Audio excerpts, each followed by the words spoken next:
Class 10th, book Footprints Without Feet, Chapter 1st, A Triumph of Surgery. Welcome to DS English. This is दीपमाला शर्मा और आज के इस lesson में हम cover up करेंगे A Triumph of Surgery chapter के सभी important MCQs means multiple choice questions. इससे पहले कि हम आज की वीडियो स्टार्ट करें, मैं आपको बताना चाहती हूँ कि इस चैप्टर से रिलेटेड एक्सप्लेनेटरी वीडियो और NCERT के क्वेश्चन आंसर्स की वीडियो मैं ऑलरेडी अपने इस चैनल DS इंग्लिश पर अपलोड कर चुकी हूँ, तो आप प्लीज उन दोनों वीडियोस को भी जरूर से देख लेना। लिंक उन दोनों वीडियोस का आपको आज की इस वीडियो के डिस्क्रिप्शन बॉक्स में मिल जाएगा। तो hence let's get started and come to the first question of a triumph of surgery.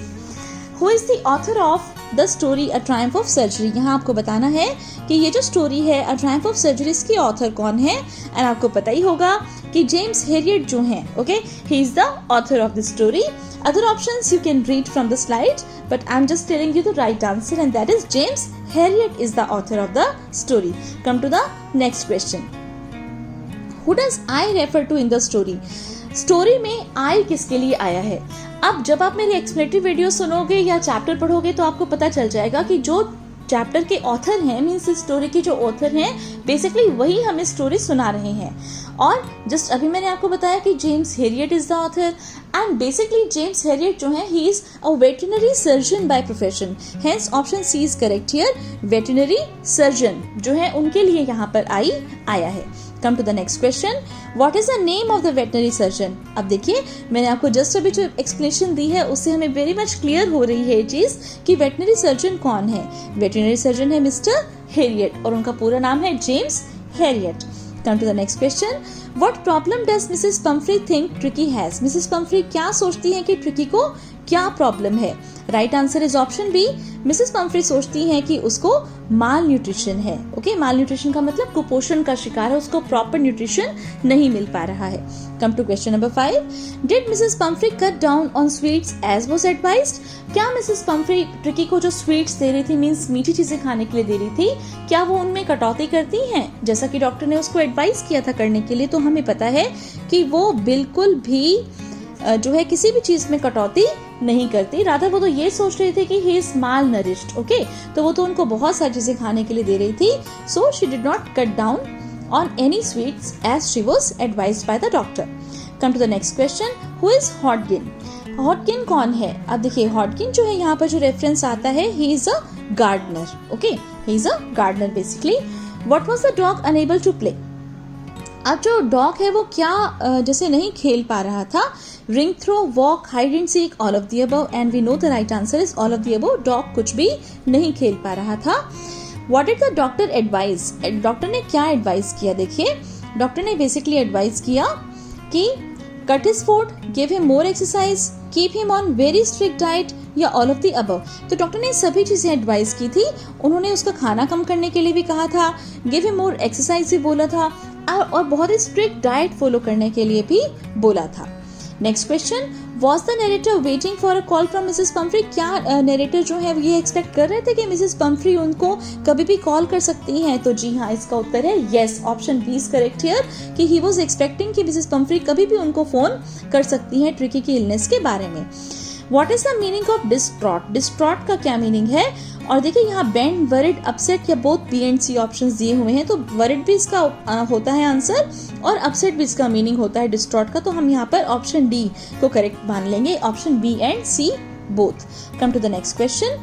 How was Tricki acting? Tricki जो है वो किस तरह से एक्ट कर रहा था? Option A, refusing to eat his favourite food, didn't go for walks, vomiting, all of the above. All of the above is the correct answer क्योंकि वो कुछ भी खाने से मना कर रहा था, वो वॉक पर जाकर या किसी भी तरह की फिजिकल एक्टिविटी करके भी खुश नहीं था और वो वॉमिट भी कर रहा था। So option D is correct here. Come to the next question.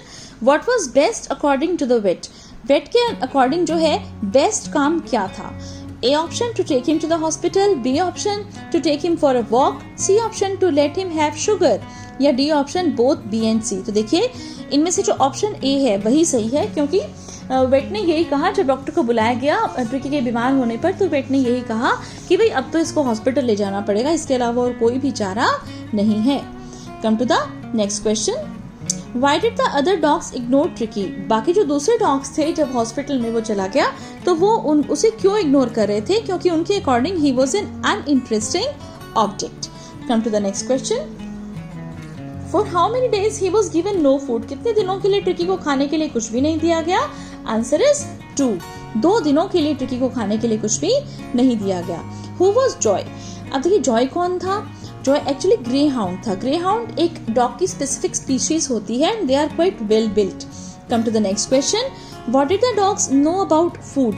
अब जो डॉग्स हैं उनको फूड के बारे में क्या पता था? देखिए इसमें ए ऑप्शन करेक्ट है क्योंकि last ones will be liable to have competition for the leftover food. Okay, दरअसल क्या था कि जैसे जो फूड होता था उसके लिए उनको compete करना पड़ता था. सभी के सभी डॉग्स आ जाते थे और जो भी जैसे मान लीजिए जैसे फोर्स दिखाकर या कैसे भी करके अपनी ताकत दिखाकर जितना ज़्यादा खाना खा सकता था वो खा लेता था.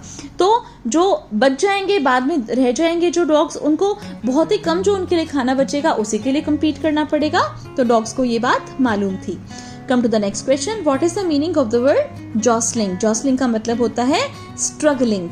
Come to the next one. What is the meaning of the word scrimmage? Scrimmage means fight. Option A is correct here. Come to the next question. What does the narrator refer to Tricky in the group of the other dogs? Here option A is correct. Silky little object. जो narrator हैं वो बाकी dogs के बीच में Tricky को किस तरह से define करते हैं? वो उसे refer करते हैं as silky little object. Next question. What is the meaning of the word convalescing? Convalescing का मतलब होता है recover. Next question. What did Mrs Pomfrey bring first? Mrs Pomfrey सबसे पहले ट्रिकी के लिए क्या लेकर आई? तो यहाँ पर आंसर है एग्स. वो सबसे पहले उसके लिए एग्स लेकर आई थी. How did the staff benefit from Mrs Pumphrey's overdoing? तो मिसेस पम्फ्री इतना सारा सामान लेकर आ रही थी ट्रिकी के लिए, तो इससे स्टाफ जो था हॉस्पिटल का उन्हें क्या फायदा हो रहा था? Basically breakfast with eggs, lunch with wine, dinner with brandy, all of the above. तो all of the above is the right answer क्योंकि ब्रेकफास्ट में उनको एग्स मिल रहे थे, लंच में उनको वाइन पीने के लिए मिल रही थी और डिनर में उनको ब्रांडी मिल रही थी.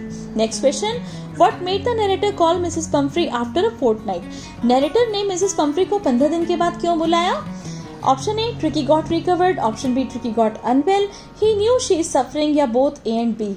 बेसिकली आपको पता ही है कि ट्रिकी जो है वो रिकवर भी हो गया था और जो है मिसेस पम्फ्री जो है she was missing him. Okay, वो उनको पता था कि शी इज सफरिंग, वो बहुत ही मतलब दुखी महसूस कर रही हैं विदाउट ट्रिकी. तो यहाँ पर both option A and C are correct. Option D is correct here, both A and C के हिसाब से. Next question. In 2 weeks, he had been transformed into a lithe, hard-muscled animal. What is the meaning of the word lithe here? That means graceful. Okay, lithe means graceful. Next question. What did they use out of these? अब देखिए hospital वालों ने इनमें से क्या चीज़ use करी? Toys use किए, cushions use किए, कोट्स यूज़ किए? नहीं, इनमें से उन्होंने कुछ भी यूज़ नहीं किया. ऑप्शन डी इज करेक्ट है, none of the above. How would you describe Mrs Pumphrey? आप मिसेस पम्फ्री को किस तरह से डिस्क्राइब करोगे? लविंग, ओवरडूइंग, इंटेलिजेंट या रैशनल? भाई मिसेस पम्फ्री जो है पूरे के पूरे चैप्टर में हमें लग रहा है कि she is quite an overdoing lady. वो बहुत ज़्यादा सोचती हैं, बहुत ज़्यादा करती हैं डॉग के लिए, जो कि इतनी ज़्यादा ज़रूरत नहीं है. Next question. How would you describe the vet? आप वेट को मीन्स वेटनरी सर्जन मीन्स आपके चैप्टर के नैरेटर ऑथर जेम्स हेरिट को किस तरह से डिस्क्राइब करोगे? Yes, he is quite tactful. Tactful का मतलब वो बहुत ही आसानी से सारे के सारे काम इजीली युक्तिपरक रूप से कर देते हैं. Was tricky happy on seeing Mrs Pomfrey? क्या ट्रिकी हैप्पी था मिसेस पम्फ्री को देखकर? तो इसका आंसर है जी यस, क्योंकि जैसे ही मिसेस पम्फ्री उसको लेने के लिए आई 15 दिन के बाद वो उछलता हुआ खूब खुश होता हुआ उनकी गोद में चला गया. Next question. Who do you blame for ट्रिकीज illness? आप ट्रिकी की इलनेस के लिए किसको ब्लेम करोगे? ऑफ कोर्स हम मिसेस पम्फ्री को ब्लेम करेंगे. कौन रिस्पॉन्सिबल था ट्रिकी की बीमारी के लिए? उसकी mistress Mrs Pumphrey. Last question. Why is the narrator tempted to keep Tricki as a permanent guest? जो नरेटर था वो ट्रिकी को एक परमानेंट गेस्ट के तौर पर हॉस्पिटल में रखना चाहता था. उसका कोई मन नहीं था ट्रिकी को उसके घर वापस भेजने का. क्यों? क्योंकि देखिए सी ऑप्शन इज करेक्ट है. They would lose all luxuries like eggs, wine and brandy. तो हमें पता ही है कि जो हॉस्पिटल और उनका जो डॉक्टर थे या उनका जो स्टाफ था हॉस्पिटल में, उन्हें खाने के लिए बहुत ही टेस्टी फूड मिल रहा था, एंजॉय कर रहे थे वो इस सब खाने को. तो इस वजह से वो कभी भी नहीं चाहते कि ट्रिकी जो है यहाँ से वापस जाए. और इसी के साथ हम अब एंड कर रहे हैं इस लेसन का यहीं पर ही. आई होप कि आपके लिए वीडियो काफ़ी हेल्पफुल रहेगी or don't forget to like this video, and please subscribe to my channel for more such informative videos. And yes, don't also forget to watch those two videos based on this chapter. One is explanatory video and other one is based on the NCERT solutions. Thanks a lot for watching. See you in the next video. Bye bye.